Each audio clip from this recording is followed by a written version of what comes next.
फालिनायाव बाहागो लाबाय थाखायो देग्लायनि जिखिनि मेट्रिक माने आनजाद जथेस्थ' जोङो गोजोनग्लायनाय मोनदों बिनि थाखाय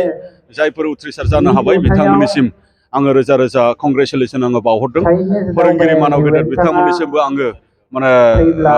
कंग्रेचुलेसन आङो बावहरदों आरो साबायखरखौ बावहरदों आरो जाय बिमा बिफाफ्रा गाव गावनि गथ' गथायफोरखौ जोथोन लानानै खस्थ'नि गेजेरजोंब्लाबो दिनै बे आनजादखौ उथ्रिसार खालामनो हाबाय बिनि थाखाय आङो बिथांमोननिसिम आङो रोजा रोजा साबायखर बावदों आरो जायफोर उथ्रिसारनो हाबाय बिथांमोना गोजौ सोलोंथाइ लानानै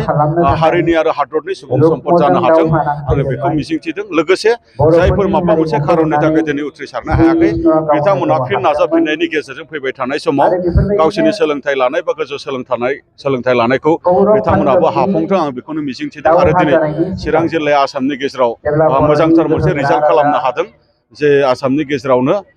गिबि मोनसे मासि आवग्रिनो हानाय जिल्लाफोरनि गेजेराव बेनि थाखाय आङो चिरां जिल्लानि एजुकेशन डिपार्टमेन्टनि माने जायफोर माने दैदेनगिरि बिबानगिरि लोगोसे जोंनि फोरोंगिरि बिथांमोननिसिम आरो जोंनि माहारियारि आफाद माने जायफोर सोलोंथाइखौ लानानै गोख्रोङै खामानि मावदों फारि दुलाराय बर' फरायसा आफाद बा गुबुन गुबुन बिथांमोननिसिमबो आं रोजा रोजा साबायखर बावदों आरो फोरोंगिरि बिथांमोनजों लोगोसे गार्जेन्सफोरनिसिमबो आङो कंग्रेचुलेसन बावदों आरो बेबायदिनो नाजाथेबनायनि गेजेरजों जोङो सोलोंथाइनि मोनसे जावरिखांनायनि गेजेरजों हारियाव जोङो सुबुं सम्पद हारियाव जोङो गोरों गोरा जोङो दिहुननो हागोन जोंहा बेखौ मिजिंथिदों आरो दुलाराय बर' फरायसा आफादा